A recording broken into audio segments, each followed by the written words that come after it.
How to deactivate and delete a plugin in WordPress. Removing old and unused plugins is considered a good practice that protects your WordPress website from vulnerabilities.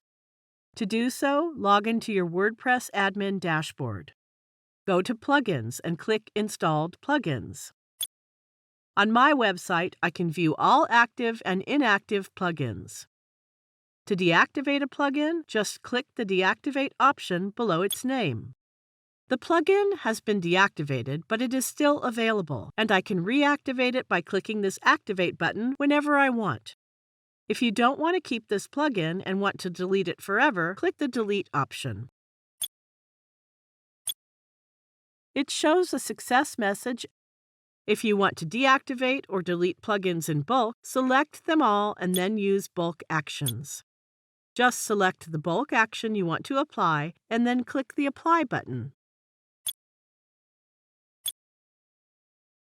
It shows a confirmation message. Click OK to confirm. All the plugins have been deleted. Now you know how to deactivate and delete a plugin in WordPress. Thank you for watching.